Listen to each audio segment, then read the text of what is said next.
Good morning. I am honored to be with all of you here today. You know, ladies and gentlemen, we've come a long way since the days when Sam Brownback announced that first ministerial back in Washington. I think it's fair to say that the reaction back then was a, stark blend of skepticism and criticism. Few would attend, said the skeptics. Few should attend, said the critics. But as we know, people responded by turning out in droves. 130 nations and a wide range of faith traditions were represented at that first ministerial, the largest human rights-related gathering ever hosted at the U.S. State Department. And now, the spirit of that ministerial lives on in these summits. And I'm sure the skeptics and critics once again wonder why. It's pretty simple. We come together because we realize the need to protect religious liberty. The right to worship freely has never been more essential or more fragile. The International Monetary Fund warns us that we are living in an increasingly shock-prone world, with shocks ranging from natural disasters to a growing number that are man-made and even regime-driven. We come together because in a shock-prone world, the ability to pursue one's faith is a matter of both physical and spiritual survival. It enables us to hold on to our humanity in the face of a world that is too often inhumane. The story of my friend and former colleague, Jonathan Majak, makes this point all too clear. A few decades back, Jonathan was one of thousands of young people who survived Sudan's second civil war with all of its brutality and darkness by walking barefoot more than 1,000 treacherous miles across battlefields and international borders. The world would come to know him and his fellow refugees as the Lost Boys. Jonathan openly says that they only made it across the miles and despite the unthinkable obstacles because of their faith. In our suffering, he said, we related to the Jews whose biblical account resembled ours. Although the children of Israel were exposed to oppression, the tragedy of Exodus, horrors of war, wandering in the wilderness, and the loss of loved ones, God did not abandon them. Just so, our faith in God sustained us by giving us the strength to face adversity. Ladies and gentlemen, in these uncertain times, we sustain religious freedom so that we can protect the right to be sustained ourselves. But there's still another reason that we're gathering.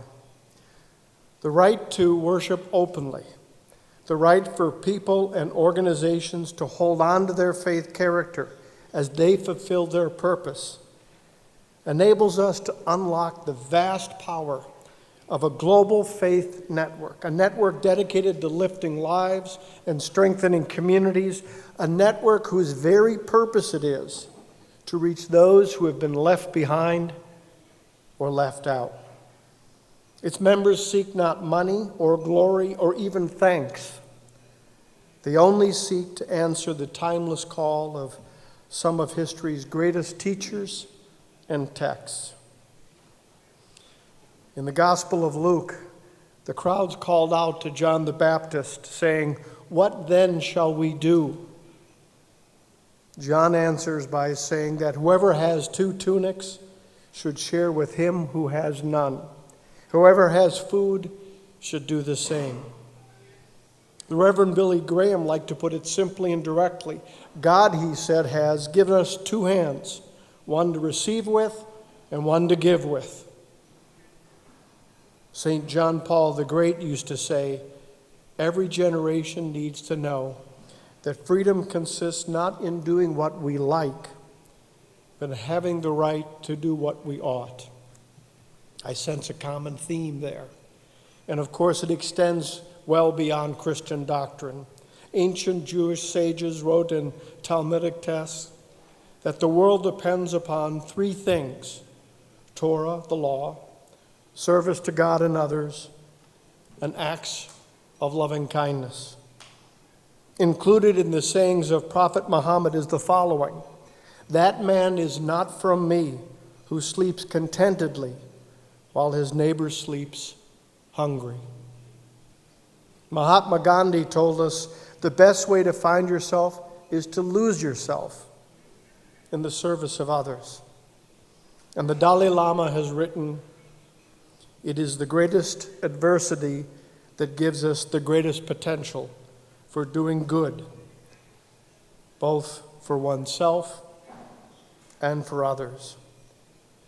We gather to defend the right to worship because it quietly reveals to each of us the fingerprints of God. The guidance we each need as we strive to keep our world from losing its moral bearings. And it is up to us to listen.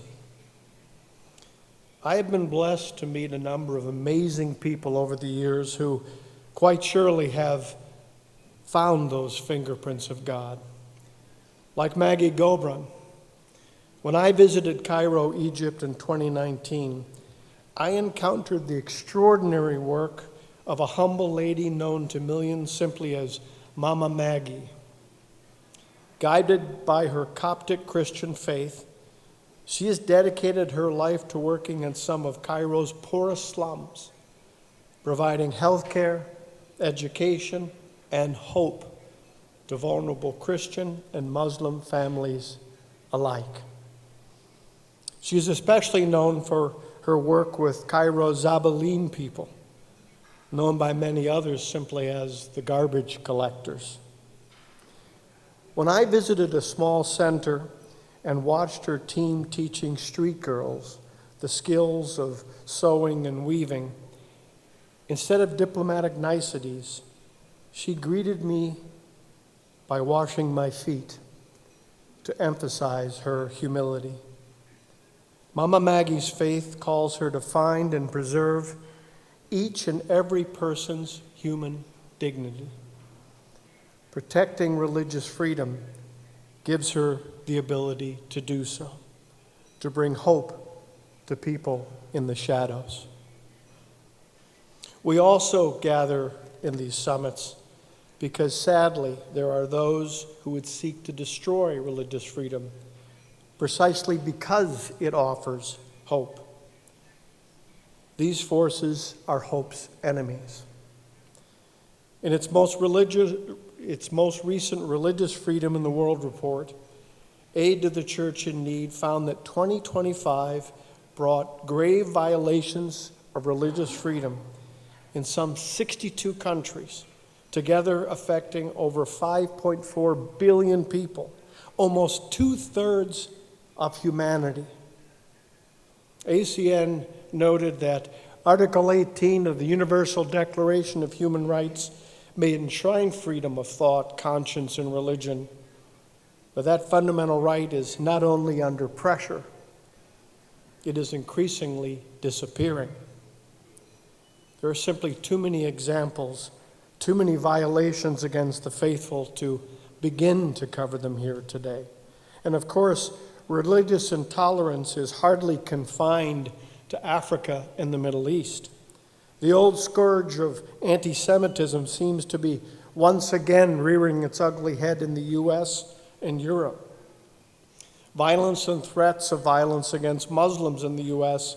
are on the rise as well. The group that I help lead, One, gets its name because, as our founders put it, we just need one thing to agree on in order to work together.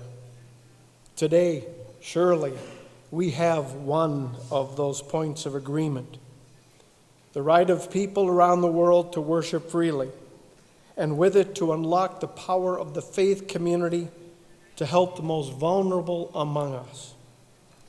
One thing, one very powerful thing. A number have mentioned why Morocco is such a perfect place to host this summit. It's beautiful, hospitable people, but of course its history has many of the touch points of religious freedom.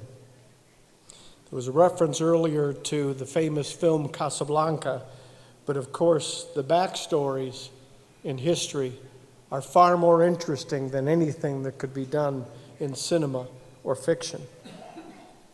85 years ago, during those days when Morocco was but a French protectorate and Mohammed V served as Sultan, the Nazi-aligned government in France imposed a series of anti-Semitic laws upon this beautiful land. The Sultan courageously pushed back. He famously said to French authorities, "There are no Jews in Morocco. There are only Moroccan subjects." His words back then gave hope to so many, and they live on in the reign of his grandson, King Mohammed VI, our host. You know, it's often said that the greatest measure of one's devotion to religious liberty is the willingness to defend it for those of other faiths. The king, through his hospitality and policies, and his grandfather, through his resistance, are making Morocco's devotion clear. Ladies and gentlemen, it is true we live in an uncertain world, a chaotic world, a noisy world. There are countless demands for our time, our attention, and yes, our resources.